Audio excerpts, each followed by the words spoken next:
On January 20th, 2026, court documents were unsealed that revealed something explosive.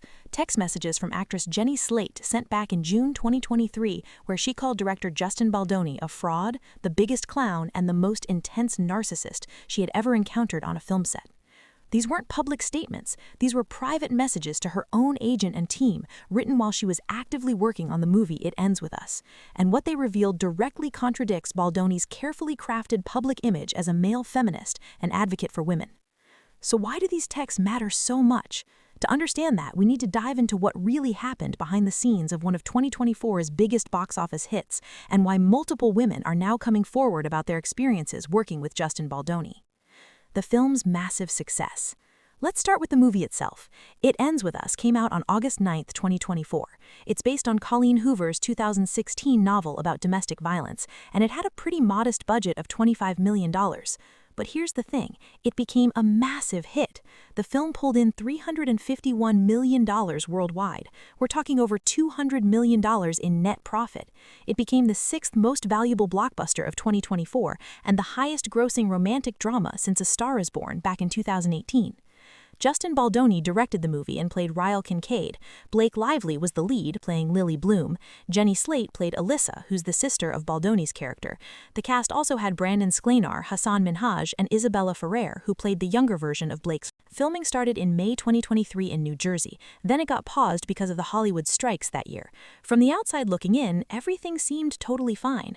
But according to these newly unsealed documents, serious problems were happening from day one. So here's where it gets really interesting. In June 2023, while they're still filming, Jenny Slate sends these text messages to her agent and team, and what she wrote paints a pretty disturbing picture. She said, quote, "This has really been a disturbing shoot, and I'm one of many who feel this way, and Blake and I have both complained directly to Ange at Sony, and they agree with us, by the way." Now, Ange is Andrea Giannetti. She's an executive vice president of production at Columbia Pictures and Sony. So what Slate's texts prove is that these concerns weren't just being whispered about on set. They were being raised to studio executives in real time, not months later, not years later, right as it was happening. But Jenny didn't stop there. She went directly after Baldoni's public persona. She wrote, "Justin is truly a false ally, and I'm unwilling to do anything that promotes the image that he's crafting as a male feminist. Like, honestly, I have no words to describe what a fraud he is."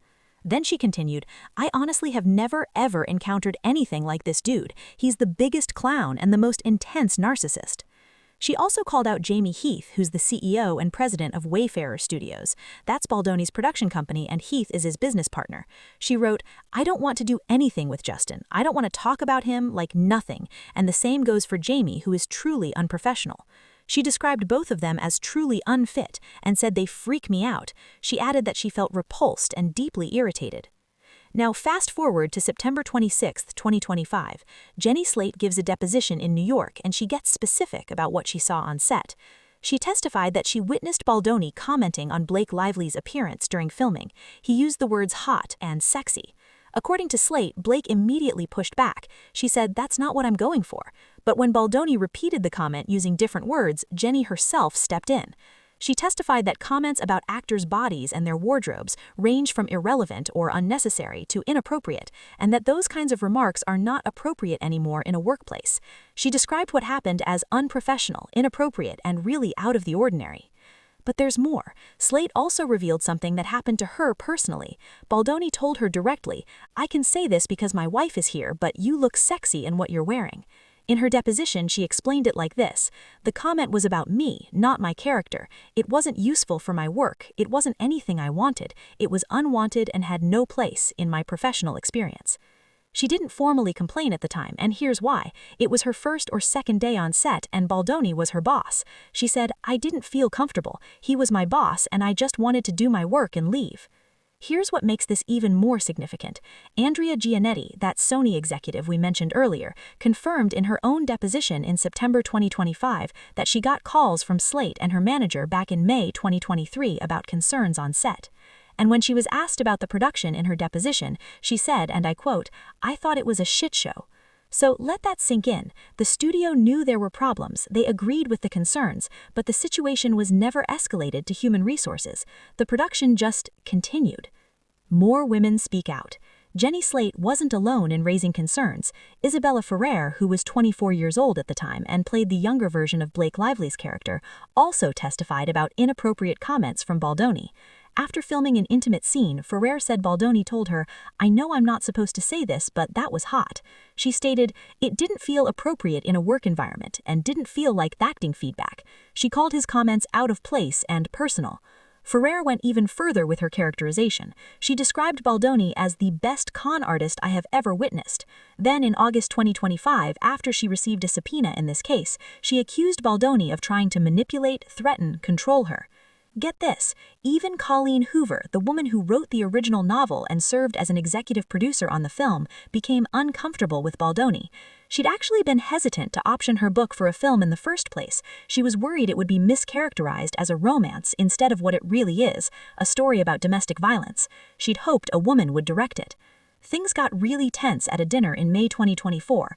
Hoover met with Baldoni and Jamie Heath, and during that meeting they complained about Lively. They accused her of narcissistic behavior.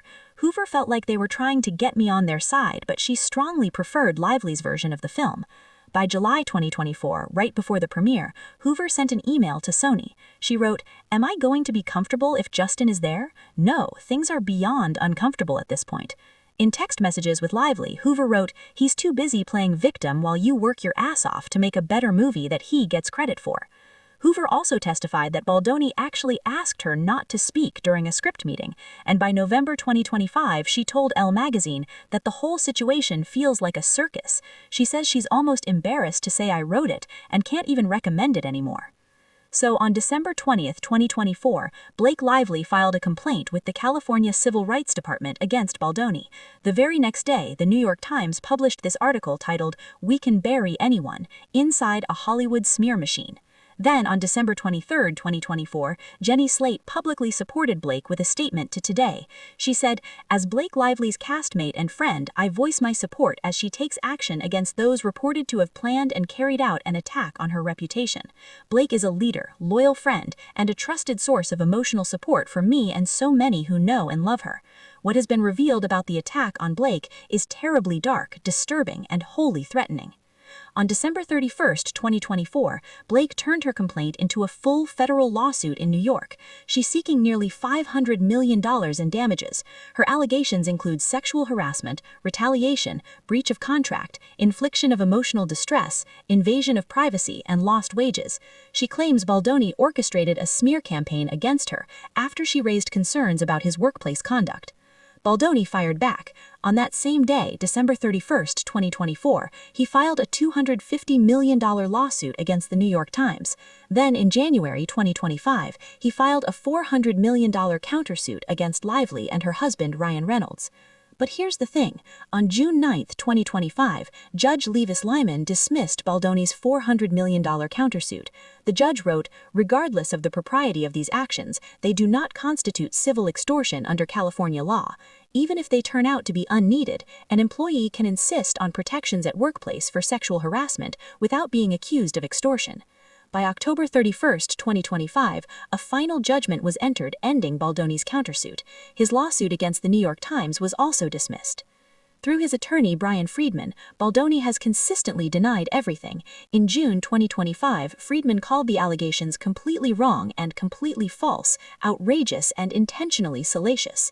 Friedman said, "He wants to be vindicated, and that's all he cares about. He knows who he is, he knows what he's done, he knows what he hasn't done, and he wants the truth to come out. He's waiting for his day in court where he can speak out to tell the truth." Baldoni's position is that there was no sexual harassment and no smear campaign. He's saying all these disputes came from creative differences, fights over editing control, and tensions about how to market the film. After the court dismissed his countersuit, Friedman said, "The court's decision on the motion to dismiss has no effect whatsoever on the truth that there was no harassment nor any smear campaign." He indicated they'd be pursuing additional legal options. Why Jenny's texts are so damaging. Here's what makes Jenny Slate's texts absolutely devastating to Baldoni's case. They were written in real time, June 2023, during production. These weren't complaints she made looking back after some falling out. These weren't statements made after seeing negative press. These were private messages to her own team expressing genuine concern and distress about what she was witnessing and experiencing as it happened in the moment. Think about it. Slate had zero reason to lie to her own agent in private texts. She wasn't positioning herself publicly. She wasn't trying to gain anything. She was just documenting a work environment in the moment. And the texts directly contradict Baldoni's whole public image. He's known for calling himself a male feminist. He's given TED Talks as an advocate for women. According to Lively's amended complaint, there's a stark contrast between his public persona and what he's allegedly like in private. When someone who saw everything firsthand calls you a fraud, a false ally, and says, "I have no words to describe what a fraud he is" in private messages, that's not about creative differences. That's not about editing disputes. That's about character and conduct. A summary judgment hearing was scheduled for January 22, 2026. That's just 2 days after these texts were unsealed. The actual trial is currently set to begin on May 18, 2026. It was originally supposed to start March 9th, but it got pushed back. At this point, only Lively's claims are still active.